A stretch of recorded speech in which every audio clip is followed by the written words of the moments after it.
everyone, a very good morning. Assalamu alaikum, namaste, and welcome to you all, distinguished delegates, presenter, and participants from SAARC member states and around. My name is Tula Paudel, and I'm working as a research fellow energy trade at SAARC Energy Center, Islamabad. I shall be moderating for today's session. On behalf of Director SAARC Energy Center, I am thankful to all of you for joining in this webinar entitled Exploring Biofuel Technologies and Trends.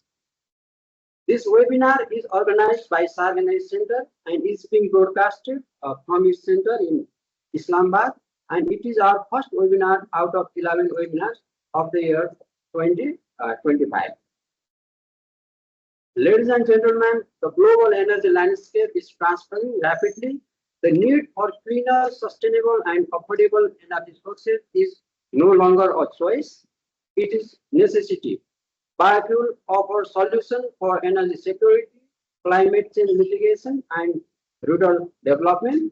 And to deep dive into the technology and trend side of biofuel, we have invited our guest speaker, Dr. Nadeem Ahmed Sheikh from Pakistan.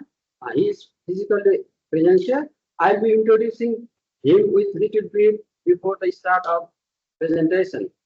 We are honored to have our director, Mr. Abdul Rashid Jokio, for joining us today.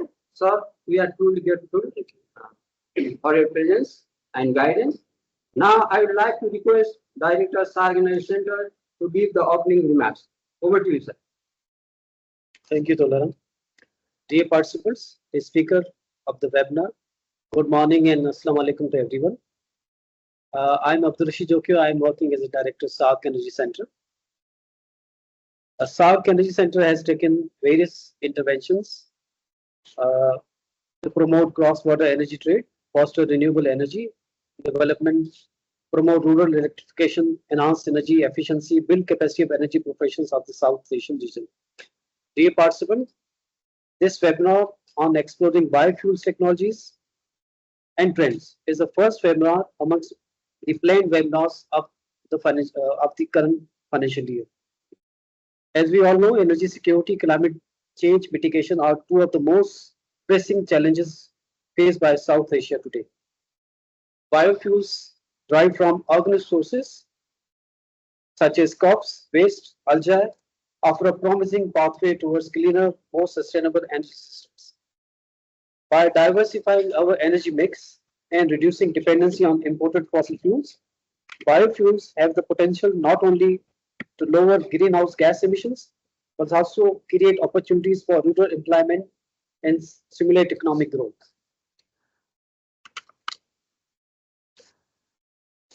Dear participants, South Asia has tremendous potential in this domain.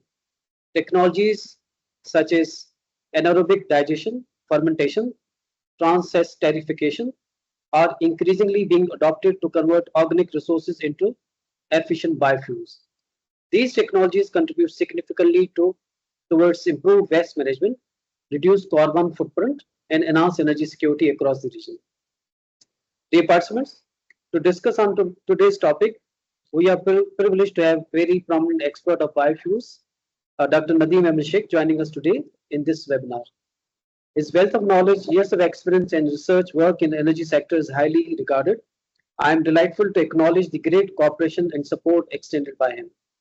Once again, I thank you for joining this webinar. I expect this webinar to be an interactive session. So please feel free to join discussion and express your valuable opinions. With these words, I declare the session open, and I look forward to productive and insightful session. I request Mr. Tola Ram, program coordinator of this event, to take us through the agenda of today's webinar. Thank you. Thank you, sir, for your encouraging words and best wishes for an engaging and insightful session. Moving forward, we will be listening one presentation in around 1 hour, followed by a question and answer session. Dear participant, you have the opportunity to ask questions to speaker by typing your question in chat box that you can see in the attendees pane of window of MS Teams software. You may send your question at any time during the presentation.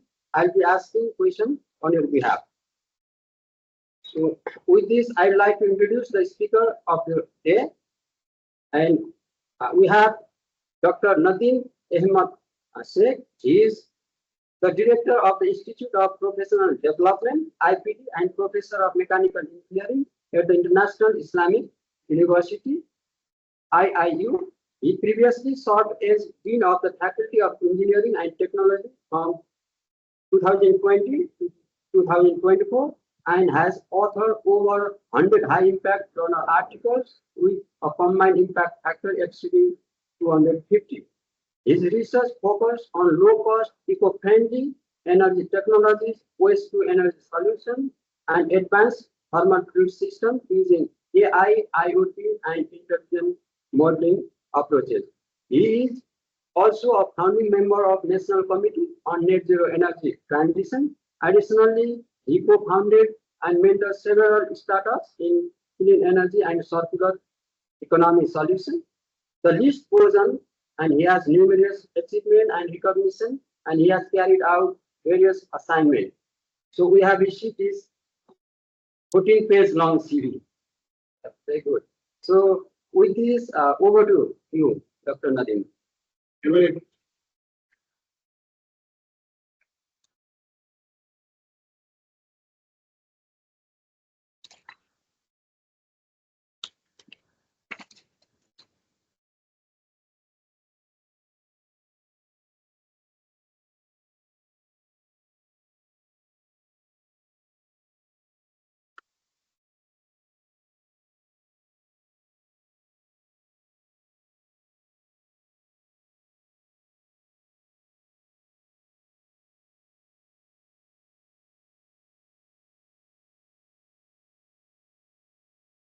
Okay, thank you very much.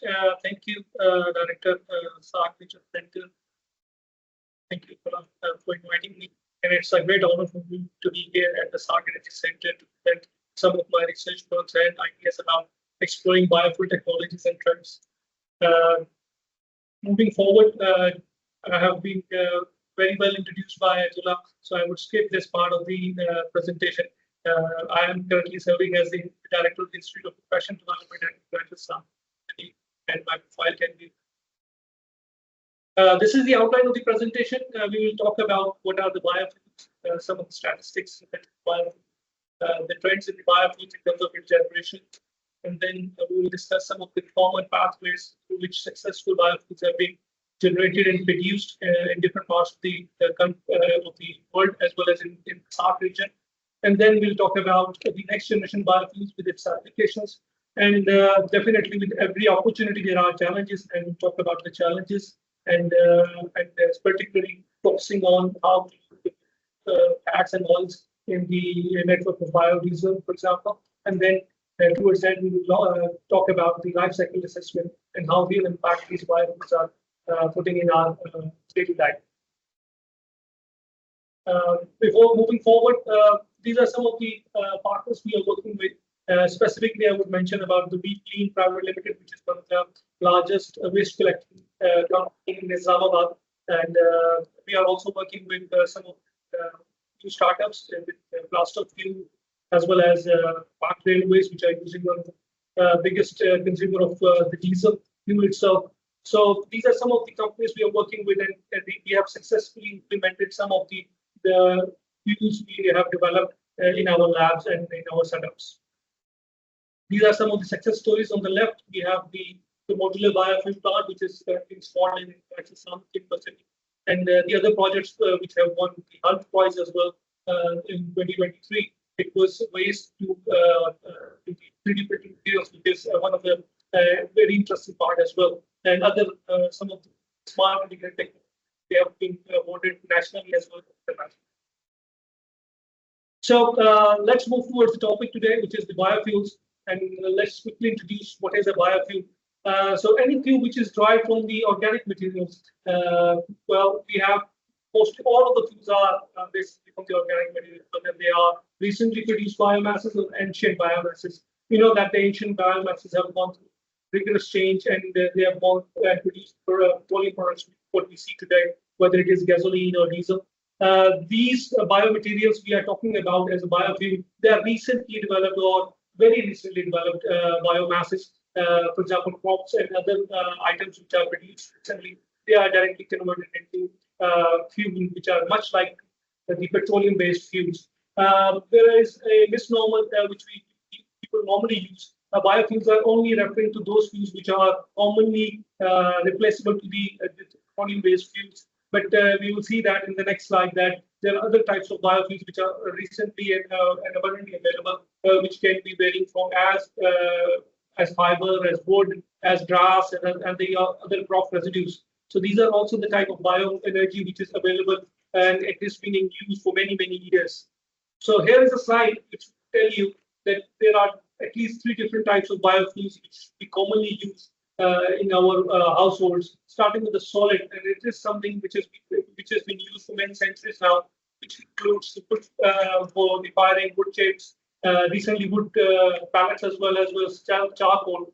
The other types of biofuels are they can be of the gaseous nature, that would be biogas and syngas, which can be produced from municipal waste, for example, or from the crop residues. The other and much commonly used part of the whole cycle is the liquid type of biofuels, which includes, for example, biodiesel, which is very famous, and also bioethanol, which is very common in our region as well, in the SAARC region as well. So there are different pathways through which these biofuels can be used. But without wasting much time on the solid and gases, because those are not really exactly what we term as biofuels, but they are technically from the bio region. So we will focus on the liquid part of the biofuels, which are ready and drop-in fuels compared to the petroleum fuels used globally. And I'll talk about the bioethanol as well as biodiesel as being the fuel. Okay.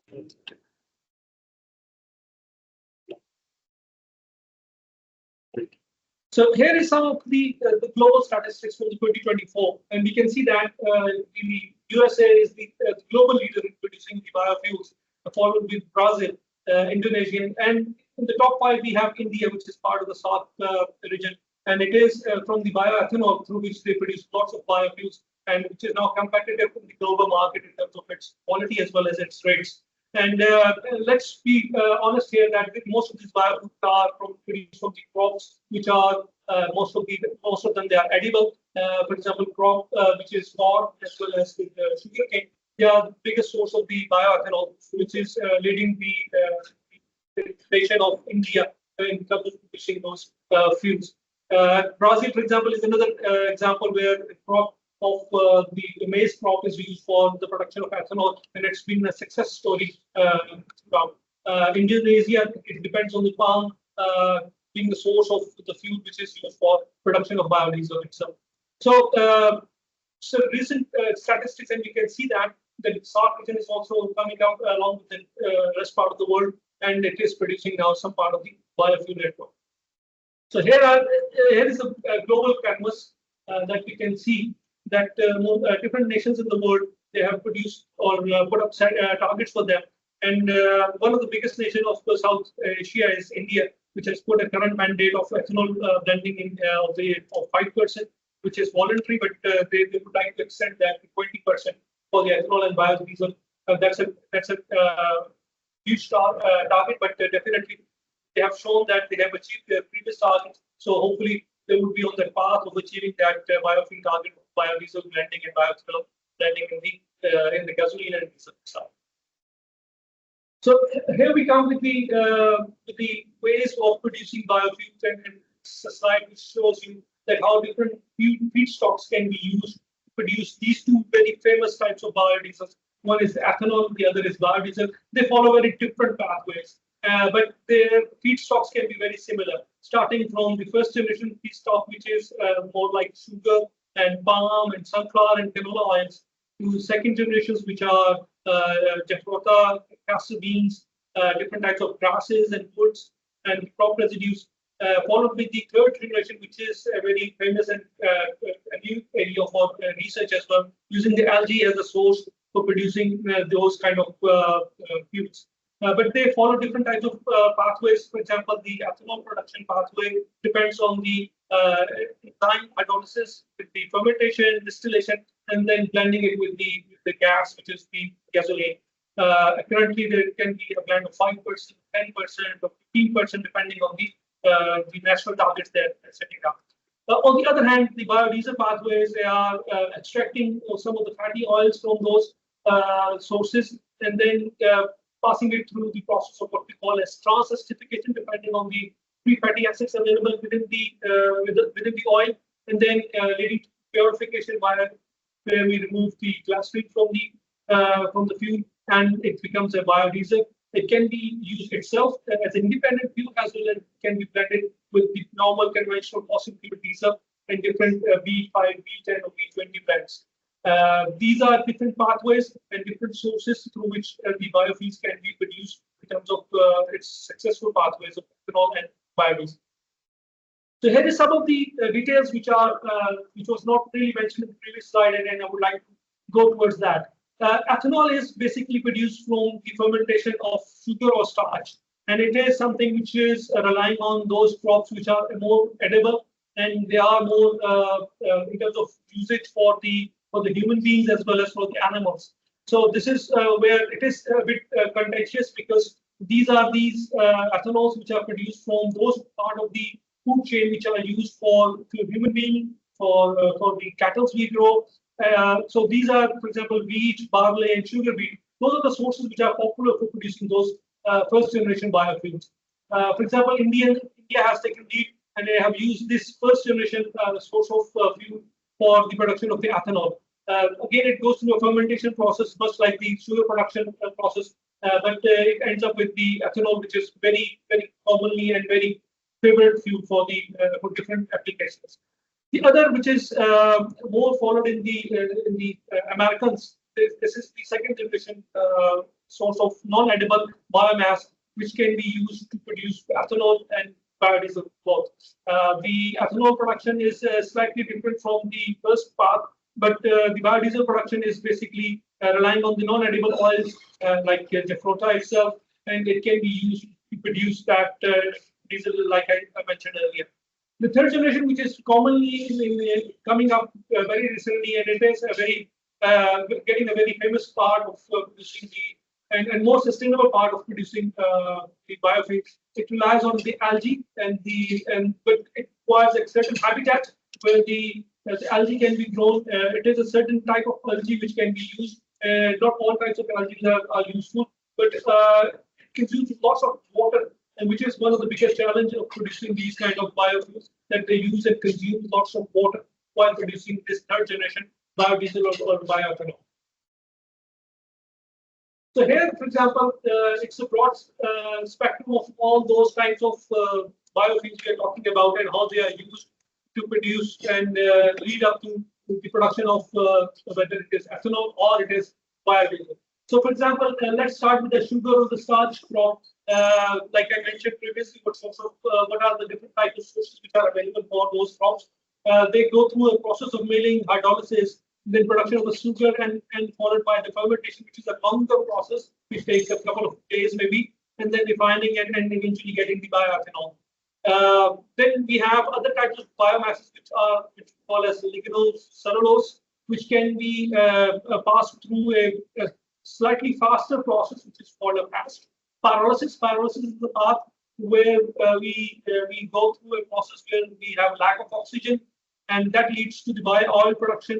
And by refining and hydrotreating that, we can produce what we call as the second generation biodiesel.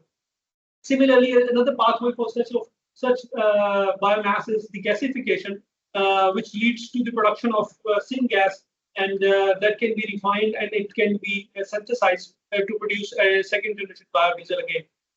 The third pathway, which is a common pathway, it leads to what we call as a sustainable and more refined pathway for biodiesel as well as for HVO. We will talk about HVO later. That is liquefaction, biocrude, and then hydrotreating it and refining it to produce different types of biofuels. And most commonly used anaerobic digestion is one pathway where methane can be produced as a part of the gaseous fuel. That is a pathway that is a common pathway used in the rural areas in India and Pakistan and other parts of the SAARC specifically.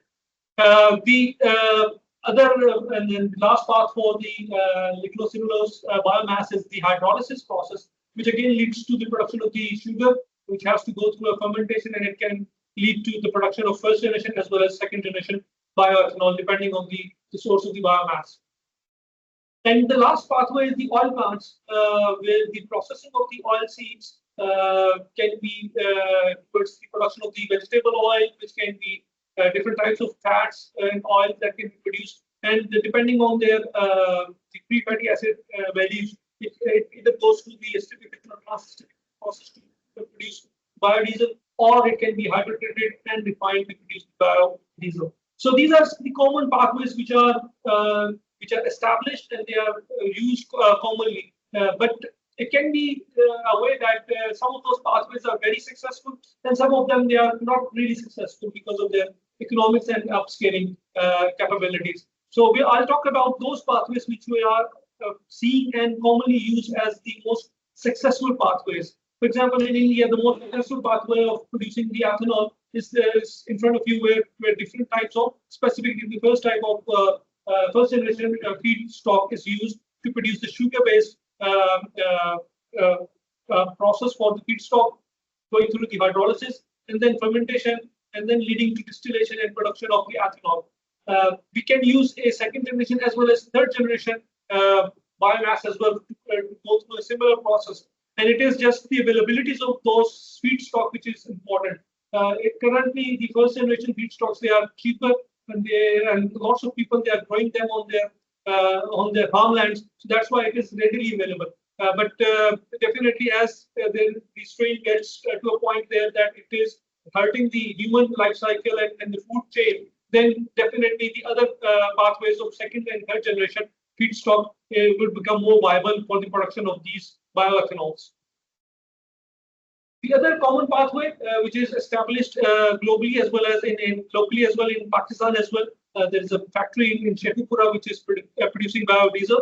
It uses the first generation feedstock, which is using the palm oil or canola oil or sunflower oil. These are most commonly available edible feedstocks.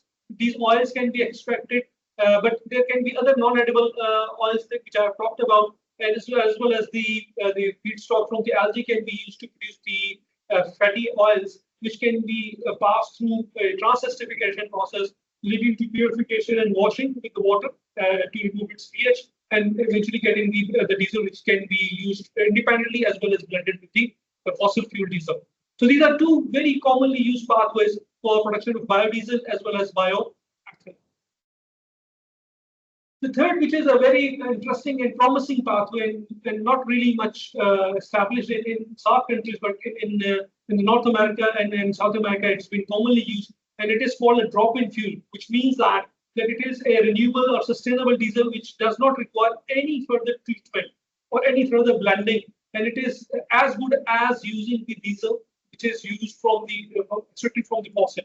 Now, remember that the previous pathway I just talked about the biodiesel, it had certain types of challenges. For example, it has a challenge that it has a low freezing point, which means that it can, in a colder environment, it can get gelled and it can produce challenges for pumping, which is very uncommon compared to the fossil diesel we have.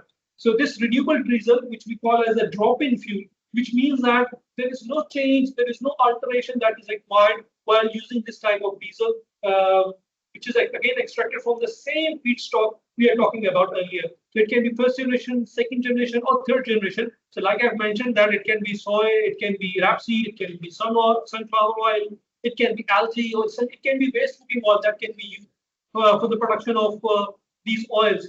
And instead of the trans-esterification processing, we go towards the hydrotreating process. This hydrotreating process requires a bit more pressure and heat in the presence of hydrogen. Remember, this is something which some of the researchers have also worked on, that the green hydrogen can be used to produce these kind of renewable and sustainable diesel, which can be a much better alternate compared to storing hydrogen itself.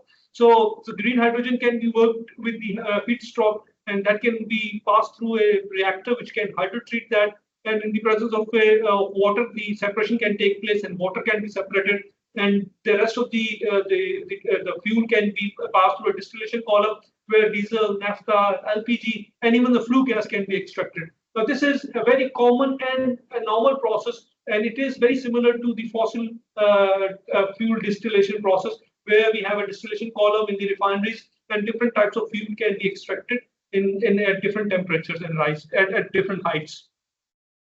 So these are the pros and cons of these two different biofuels, whether it is ethanol or it is the biodiesel. We have seen that ethanol has been blended with the gasoline globally as well as locally in different parts of SAARC as well. So it is definitely a renewable source. It can be renewed and regrown. It is leading to a lesser CO2 emissions, and it has improved air quality compared to the burning of the 100% gasoline and the diesel itself, and it leads to lesser pollution. But there are some challenging part towards we would like to talk about. One of the challenging part is the competition for land, water, and resources. And this is a big debate and I'll talk about that later towards the end of my presentation, that how we can talk about and evaluate the impact of the use of land, water, and resources, comparing it with the use for the human being and the welfare of the human being, and using it for the fuel itself. So this is the challenging part, that how well the land can be used, how well the water can be used, and is it good enough that we are spending very valuable water, fresh water, to just raise for the fuel itself. The other part is the loss of the organic carbon in the soil, which is some of the where we go for intensive farming. This kind of soil organic intensity losses and can lead to what we call as the loss of the capability of the soil to produce those feedstocks regularly. And then eventually the environmental pollution, while we go through different types of processing of these plants that it uses, and the life cycle itself uses, for example, for pumping of water, it uses diesel itself, and for the harvesting season, it uses diesel for the tractors. Another part of the chain of the production can use and produce environmental impacts.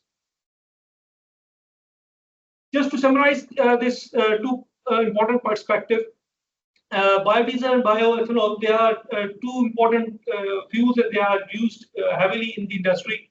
Other important biofuels which are lesser talked, but they are also commonly used, they are biogas and biomethane. Now, this is a very important part for the rural areas of, for example, the SAARC countries, where because we are agriculture-intensive countries, most of them, so they can use this waste of crops for the anaerobic digestion, which can lead to production of the biogas, which serves as a very versatile fuel for not only for the heating but also for the transportation and other power generation applications. And also we can look at the bioalcohols, which is very important part for different applications in different industry, and we'll talk about that, how the dimethyl ether can be a very good source for aviation or for the industry, for shipping industry, for transportation industry. And similarly, methanol has its own worth, which is very important. So these different bioalcohols can also be produced and derived from those resources which are the feedstock for the biofuels. So here is some of these global numbers we talk about. That, for example, I mentioned about shipping and aviation, and it is almost consuming 36% of the fuel which is produced globally. And that's a huge percentage. And when we talk about the road transportation, it is consuming about 63%. So there is a lot of focus that how the aviation and shipping industry can be made more sustainable, and biofuels can be a good solution where these biofuels can fit in and produce a less carbon emissive solution for those industries. So here is the next generation biofuel in terms of its prospects and application. So for example, in the aviation and marine applications, I just mentioned about the renewable diesel, which is a hydro-treated vegetable oil, HVO, and it is a very common fuel which is now being used, for example, by the United Airlines in America, that they have used and they have run their flight, which is basically using a renewable diesel. So instead of using the fossil diesel, they can offset their carbon emissions by using what we call as a renewable diesel. And the way it is called renewable is that it is having a very less carbon footprint compared to the fossil diesel. And then the other technology is the alcohol to jet technology, where Alaska Airlines has successfully implemented this alcohol, which I mentioned, just methanol, that can be used ethanol can be used to produce what we call as a jet fuel, which is of very high grade quality. For example, in India, Bharat Aluminium Company has used biodiesel for its smelter applications. Now, it is that sort of application which is not commonly not thought of, that it can be used in heavy industries where, for example, ammonium is one of the biggest industries, consumer industries, which is using lots of energy. So this is one of the industrial applications of those biodiesel and biofuels, which can be iconic in terms of its by not only reducing the carbon footprint, but also improving the reliability on lesser imported fuels.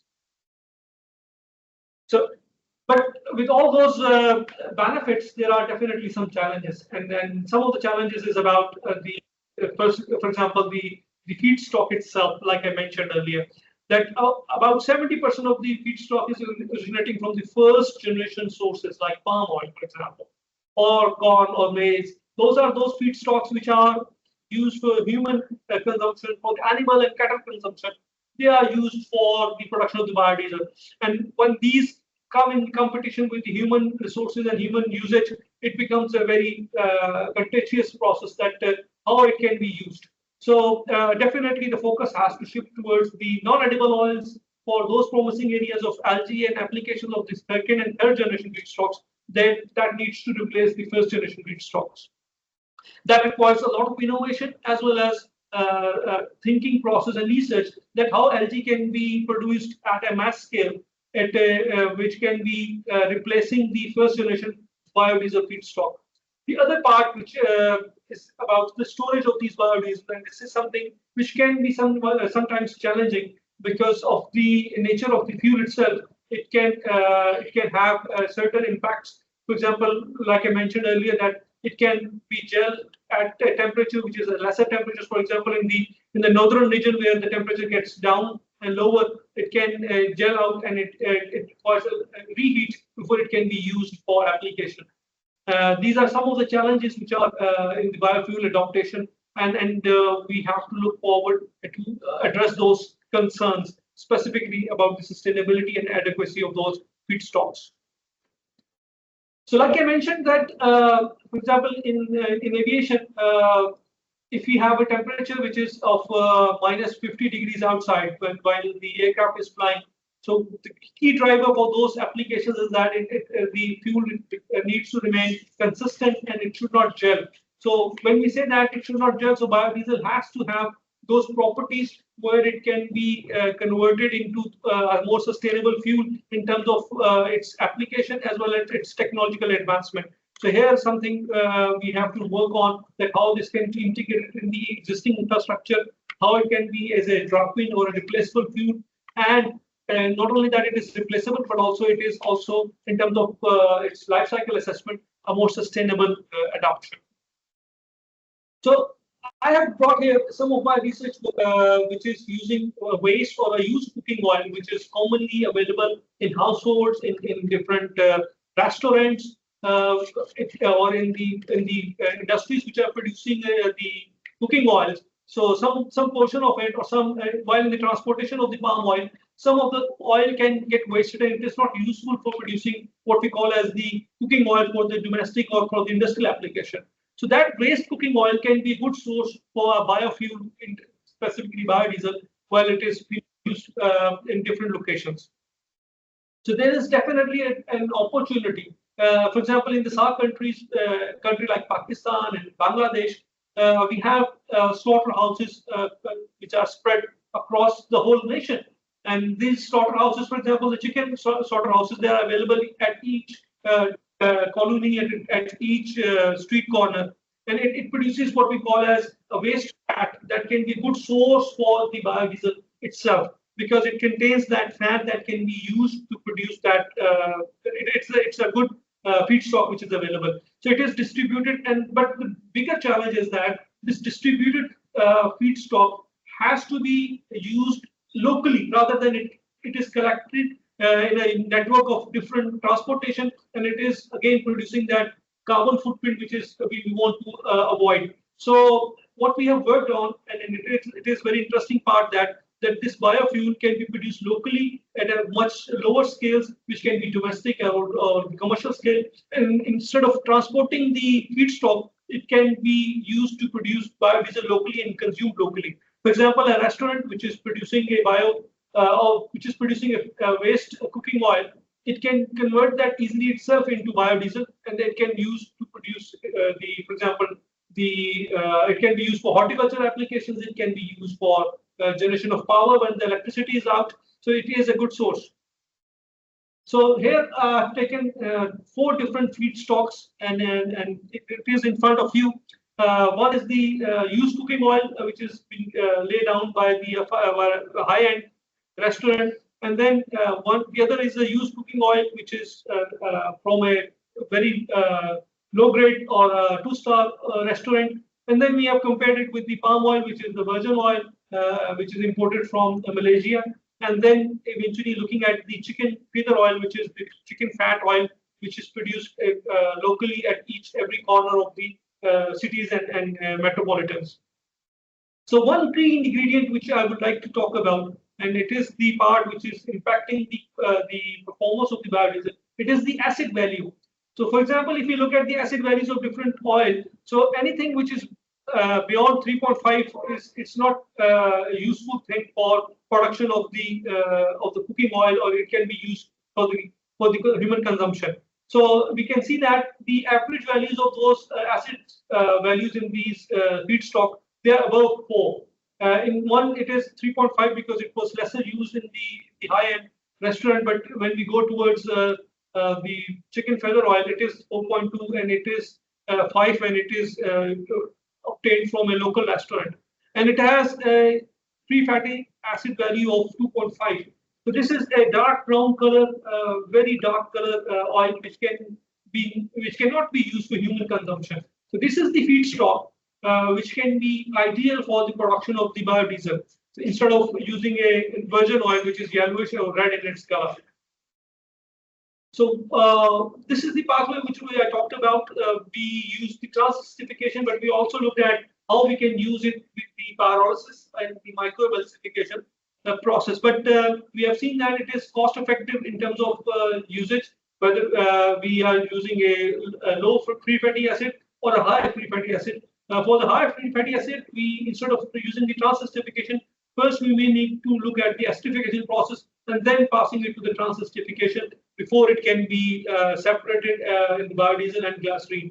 Now remember that glycerine is also not a waste. So glycerol itself is a byproduct, and it can be used for the medical applications. It is used in ointments and creams, for beautification, for other applications, for soap industry making. That is also a good usage for the glycerol, which is a byproduct of this process.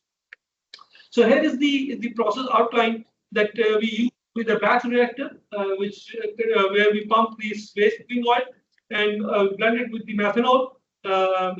So that can be used for the blending in of the waste cooking oil with methanol, and then after some raising of temperature, it is passed to a distillation column where these two quantities are, or these two items are separated in the separating tank, where the glycerol sinks down, and the lighter and much useful biodiesel can be obtained from the top. But it requires certain washing because it has a higher pH value, which is not good for engines, for example. With higher pH, it can lead to corrosion of those plastic parts. It can erode them, and so it is better to wash them. So it is 1 or 2 or 3 washing depending on its pH value, free fatty acid value, depending on their origin. So we need to wash it and before it can be used for the biodiesel production. Remember, this is something which is important, that the discharge water can contain certain amount of catalyst which can be used in this process.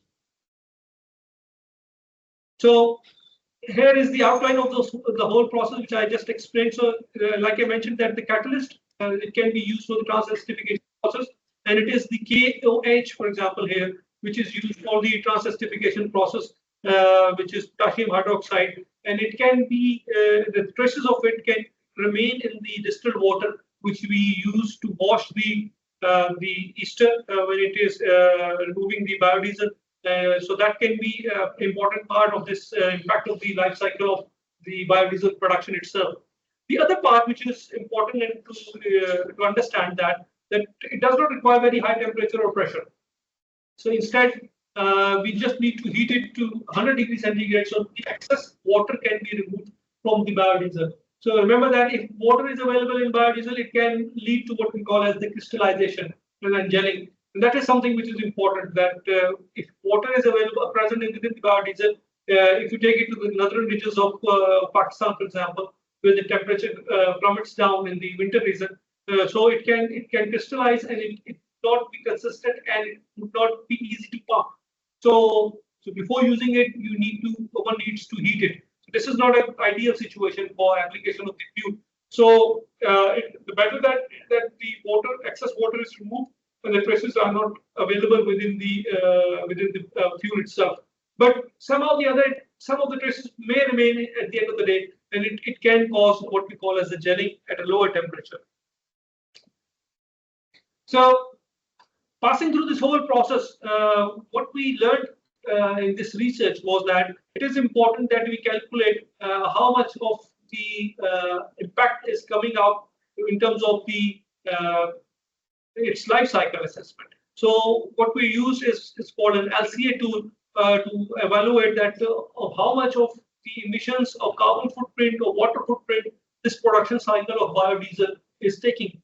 So this is what we call as a control chart. So these are different processes where different types of inputs are highlighted. For example, the collection of the raw material, so the collection of the waste cooking oil would require certain amount of diesel being used in the collecting lorries, which can use those diesel and to transport that. So that is one part that, okay, this is external to the analysis, but definitely it is impacting the overall carbon emissions which are produced. So we are talking about the first, second, and third generation carbon emissions. So all are embedded in this whole process. So, for example, from the collection network, it is the diesel which is used for collecting it, and then the transportation which is required to pass that collected from a central facility to the production plant. So that is another process of collecting and transporting the diesel, the material which is using the diesel, and then pre-treatment. For example, once the fat is collected, it needs to be pre-treated in terms of removal of the moisture, removal of those different ingredients which are dissolved within the feedstock. So it would require certain amount of heating. For example, for that we use electric heaters to remove that excess moisture from the feedstock. And then once it goes to the batch product refinery, so it is going through transesterification, then settling, then washing, and then drying. Each step would take certain amount of energy or ingredient. For example, in the transesterification, there would be heating, which is about 60 to 65 degrees. That would be required. And not only that, heating is required. It depends on what types of heating is used, and also it depends on if we are using electric heater or a renewable heater source. And then also we are also blending it with the methanol. So what is the source of methanol? Whether it is a methanol which is produced from the renewable or sustainable source, or it is obtained from what we call as a non-carbon neutral source. And then eventually it produces what we call as glycerol, which is produced through settling. Now this glycerol is again either it is drained down to drainage, or is it used in other industry. So it impacts the life cycle. So for example, if glycerol is used in different industry, it can be that it can be transported to other place, so that would have a carbon footprint itself. And then eventually it is washed washing it with water means that it would have a certain water footprint, and then it would produce what we call as a wastewater that can have ingredients or traces of KOH or even glycerol within it. So it might not be wastewater that can be used for drinking. So it may needs to be passed through a filtration plant before it can be recycled to a more used water. And then eventually drying.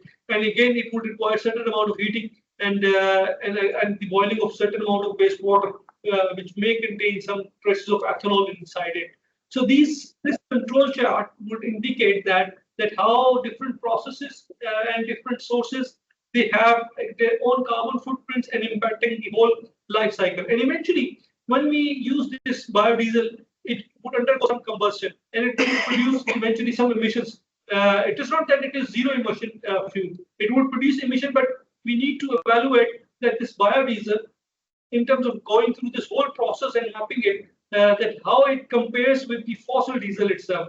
And this is the most important part that we need to look at. So our analysis indicates that the most important part of this whole network is the transportation of the raw material itself, because it is distributed across different parts of the city, and it is a difficult part to collect and use it in the central facility. So it is the most consuming or most carbon producing entity in the whole life cycle compared to the other part of the cycle. And this is what our research has indicated. And if we can control that, the emissions from the diesel itself, from the biodiesel, can be as low as 70% lesser than the fossil diesel, which is a huge replacement of the fossil diesel itself. So if we can control this part, the transportation and collection network, then we can easily work out the carbon emissions, which can be much lesser than the normal diesel. So what we come up with was a very, very innovative and thoughtful process where we use machine learning in producing this biofuel. Now, this is an interesting part, and I may spend some time on this, because if we have different feedstocks, like it is shown in the left side, that it can be produced locally, not only the quality of the feedstock would change, because it is the waste which is produced, and also it would be impacting the production of the biodiesel because of the free fatty acid which is available within that. And secondly, the availability of in terms of the feedstock. For example, a restaurant would produce a different amount of feedstock if it is a celebration or an Eid season. So it may produce, for example, during the Eid al-Adha, which is the second bigger festival of Muslim nations in Pakistan, in India, and in Bangladesh. So we produce a lot of animal fats. So that animal fats is available, but it is available during a certain period of time. It is not available every time. So that availability of the feedstock is something which is challenging. Similarly, the restaurants, they would have, for example, if you take waste cooking oil from a restaurant which is cooking fish, so it would have different impact during the winter season compared to the summer season. So there would be fluctuation in the seasonal part. If we are talking about some crop residues, it would have a certain period of time in the year when it would harvest. So it would be different in the different feedstocks. So what we have used machine learning to not only find a method or generate a mechanism which can be used to predict that when a certain feedstock is available, how much of quantity of that certain feedstock is available, and how much of that feedstock is useful for producing the biodiesel. So this solves the problem that if we are running a refinery or a bio plant which is producing a biodiesel, it can rely on this machine learning based model that it can have multiple inputs of feedstock. For example, I've taken 5 inputs here, but it can be as many as you wish, and depending on their availability, their transportation cost, their quality of the feedstock, we can eventually work out that how much of cost is attached to the production of the biodiesel, how much of emissions we are reducing, and how much of blend that can be used while we are producing that bioethanol or biodiesel. So this machine learning model helps in predicting the future biorefinery, which can be used as a scale up, as a domestic.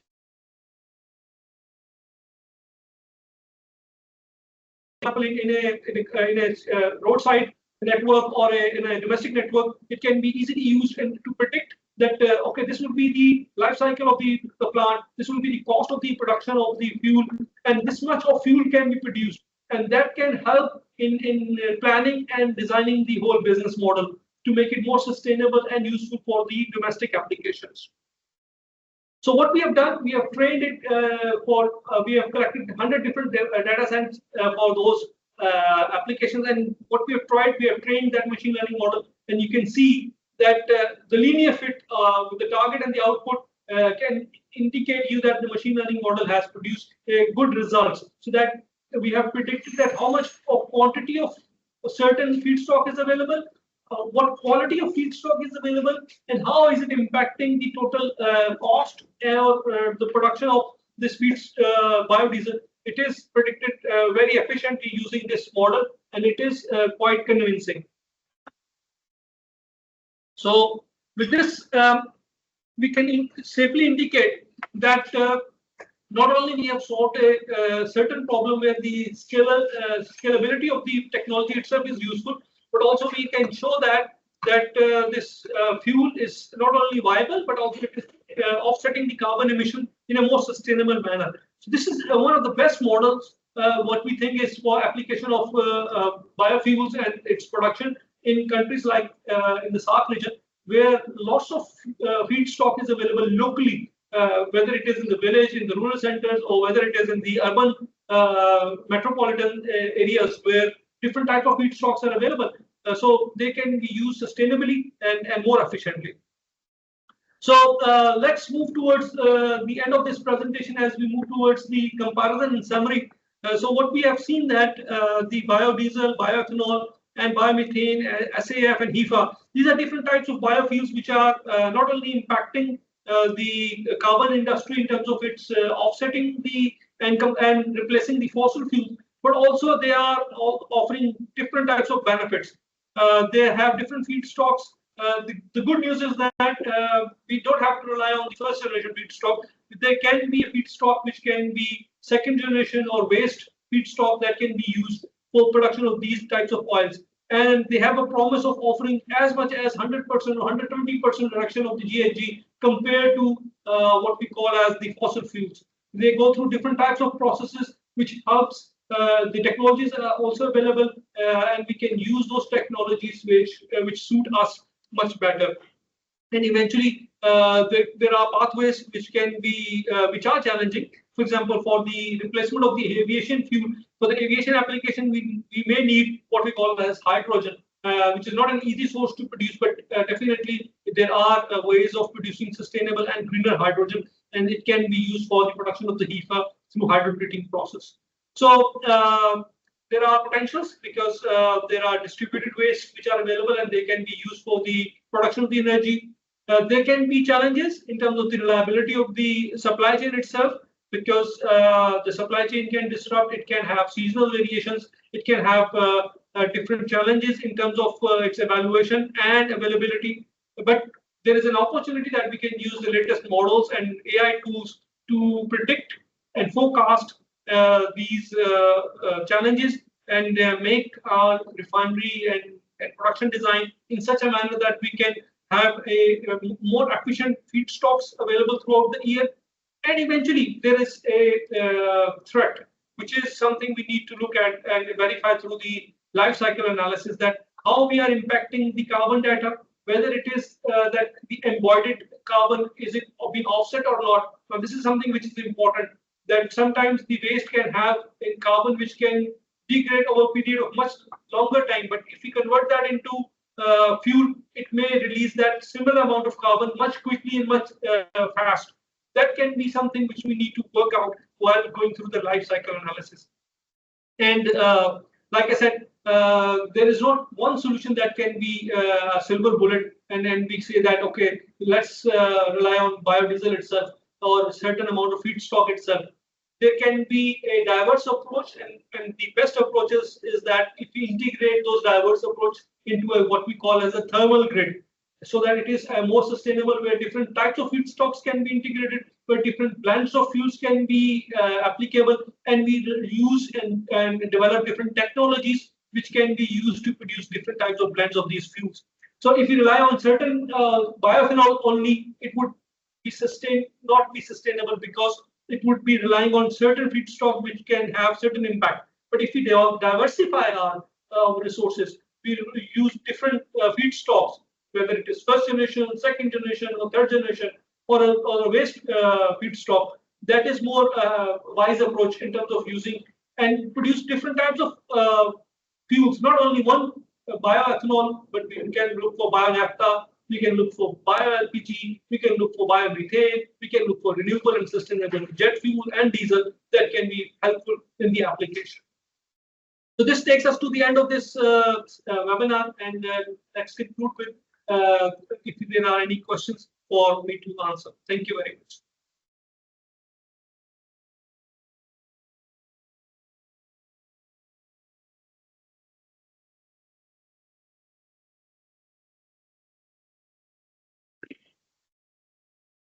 Thank you, Dr. Nadeem, for such insightful presentation, and you covered various aspects of biofuel, starting from introduction, statistics, then sharing the cutting-edge technologies, talk about the real-world case studies, then machine learning insights. So now we move to Q&A session.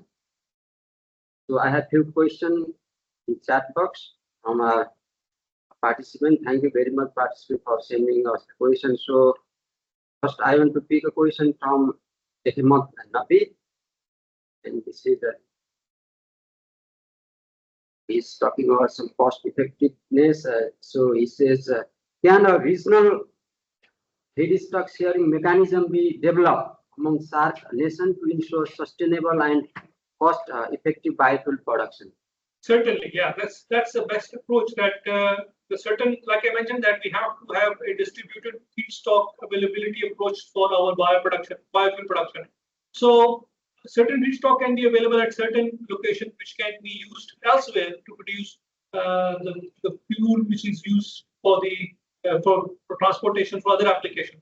So this seasonal, regional variation of feedstock is the biggest challenge we have. And here, the SAARC countries can cooperate and produce a common feedstock network, which can be helpful in sustainable and reliable biofuel production. Thank you. And is adding another question that is regarding the critical side. Can dimethyl ether or methanol be used in cement industry as an alternative source of energy instead of coal? Well, at the moment, the coal industry is using what we call as they use different types of feedstocks, ranging from the coal to other types of waste materials. Definitely, different types of alcohols can be used. They can be blended with the fuels, standard fuels, as well as standalone. But the challenge is the heating value of those fuels, whether they match up with the heating values required for those applications in the industry. So, for example, in the industry where the cement is being used is cooked in the kiln, the temperature can be as high as 1400 degrees centigrade, which is a very high temperature. So we need to blend it with certain high quality of heat sources, which in terms of fuels, where the ethanol or methanol can be blended to produce that temperatures. But definitely it can be used as a blend option. Rehman Montaz is asking, what is the main challenges in using biofuel for plane and ship?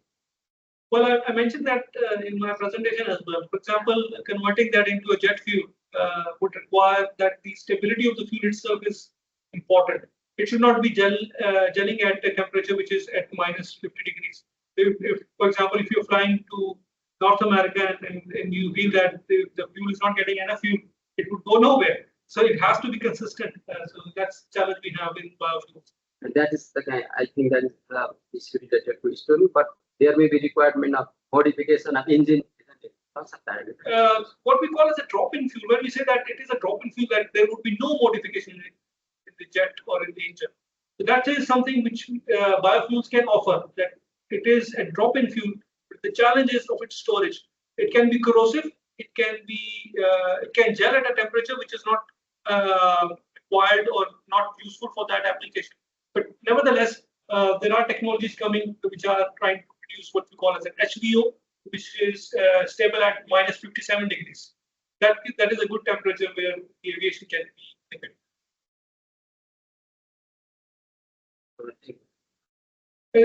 Sorry, I missed out the ship industry. This is a very important part. The storage comes very important for the ships, because when they go into the sea, they spend 2 months or 3 months in the sea. So they have to have a reliable and that storage of fuel that can be lesser in the volume. So when we talk about the energy density, for example, comparing it with diesel, the ethanol does not have that energy density. So it requires bigger volume. So again, when you try to ship lots of volume, so you would not like to spare that volume for fuel itself. It is 40% kind of less. Yes, exactly.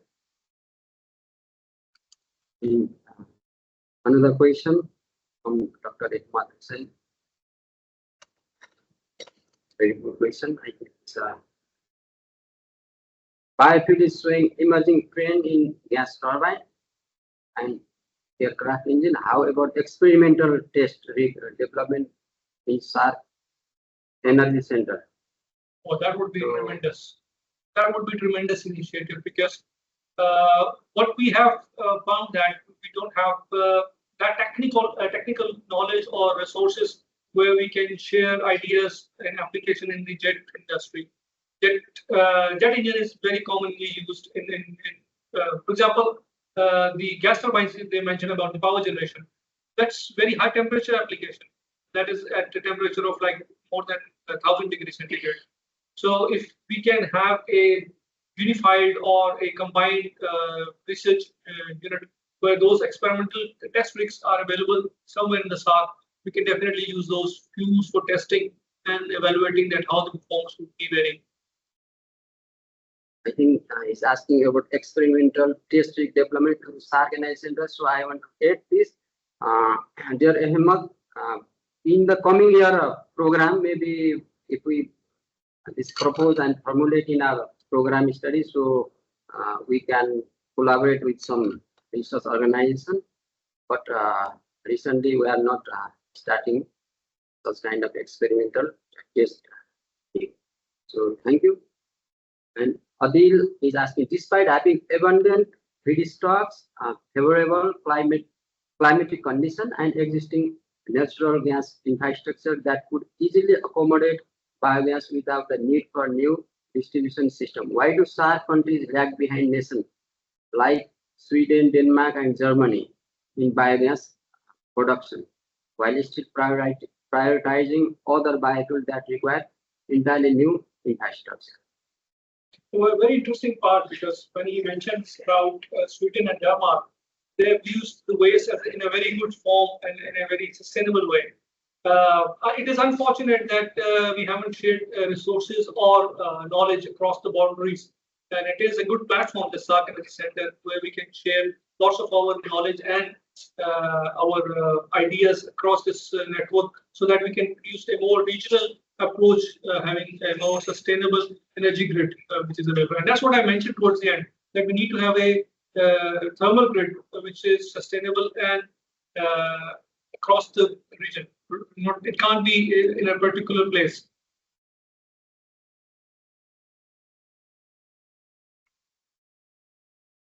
Okay, thank you. And similarly, Vishal Bhagat is asking, would machine learning driven biofuel system be integrated with smart energy grid to predict and balance renewable energy supply more effectively? Oh yes, of course. This is what I'm trying to sell here, that we can use machine learning and AI to be more smart in terms of predicting the availability of the fuel, as well as finding the right kind of balance for the renewable energy supply in the grid. So both can be on the supply side as well as on the demand side. Both can be predicted through machine learning models. Thank you.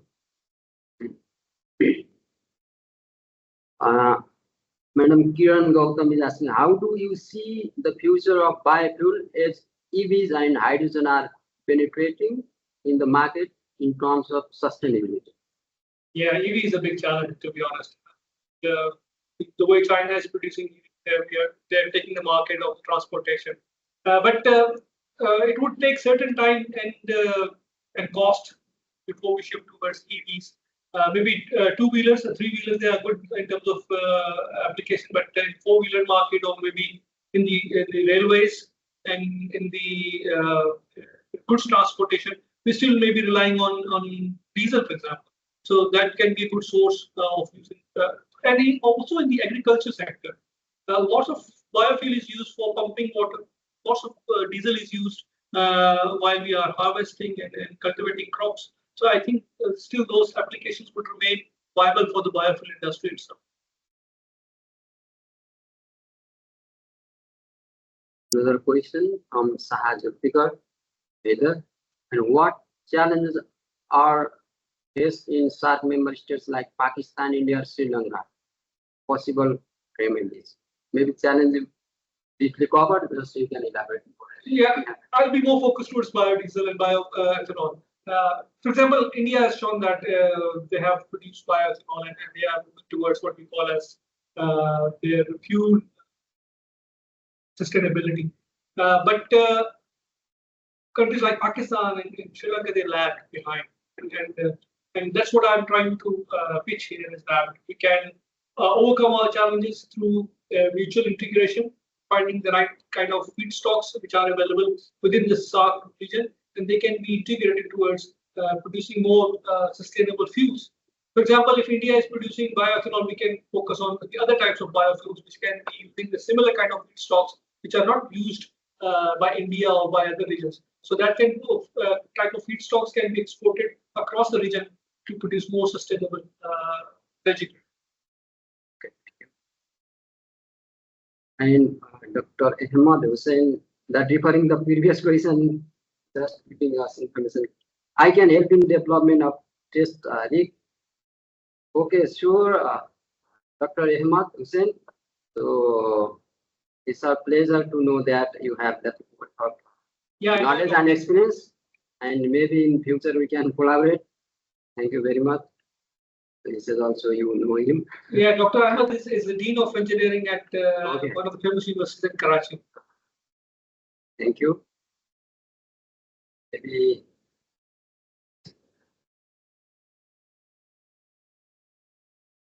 just I'm wondering that just you mentioned the cost also, no? So for adopt any new technology, the cost is also better. So what do you see to replace the importing cost? So is that in parity with the like petrol, diesel? So have you paid any? Yeah, that's a very interesting, and I was just expecting that question to come actually. If we are trying to replace a fossil fuel, we have to be. There are two types of costs. First is that we have the money in terms of money, that it is comparable, and secondly, the benefit, whether it is producing the same amount of energy or not. What we have seen that when we use or replace diesel with the biodiesel, there's around 20% loss of energy in terms of its energy intensity. 15 to 20% loss of the energy means that you're going to have a 15 to 20% lesser price of the biodiesel compared to the normal diesel. If it is not the case, definitely there would be strain on the application and the sustainability of the biodiesel itself. So, like I mentioned, if you use first generation crops, it is much more cheaper to produce because those are readily feedstocks which are readily available. But if you use the higher generation feedstocks, the cost escalates. Then the price parity would not remain. Because in I think SAARC countries, I think there is a petrol per liter cost is 0.9 to 1.25 Yes. dollar per liter. For its feasibility, of course, it should come down below $1. Exactly, it has to be lesser than even 80% of that actually to make it more viable. I think questions. So we can. So thank you so much, Dr. Nadeem, for taking us through the exploring biofuel technology and trade. And thank you all participants for sharing your question. And now, in conclusion, let me briefly take you all through the discussion that we have had in today's webinar. We had listened to some excellent presentation and delivered by our distinguished speaker, covering introduction of biofuel and statistics, types of feedstock, production pathway of major biofuel using different technologies and process of development. Then we mainly focus on the role of next generation biofuel in aviation and industry, and that are we have to decarbonize. And then we talk about pros and cons. Then because there is a land use versus food, because the land should be compromised in agriculture. And you also here with us. Similarly, you covered the prospect and challenges, case studies, and block diagram. Basically, and you you also showed some comparison of biofuel technologies. Then you also see the way forward. Now, dear participants, our speaker already shared that India is the front runner of biofuel production, and India has successfully implemented the biofuel policy of 2009, and that was revised to 2018, and they have set the target of 20% biofuel blend. And so the India can be the inspiration for other SAARC member states. So now we are coming toward the end of webinar. Thank you everyone for attending today's session of the webinar. All the presentation will be available on SAARC Energy Center website very shortly. We'd love to hear from you for any suggestion and comments for further improvement, plus any suggested topics of your interest on which you want us to arrange the webinar in future. And our next webinar is scheduled on 2nd September.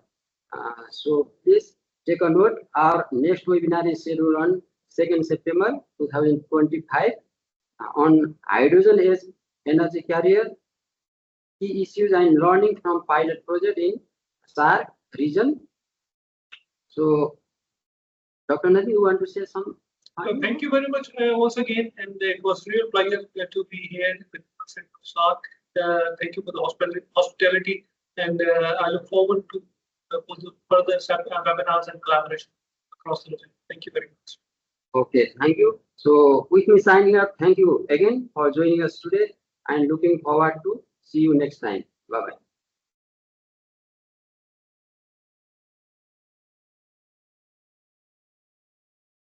Thank you very much. It was very nice. So it's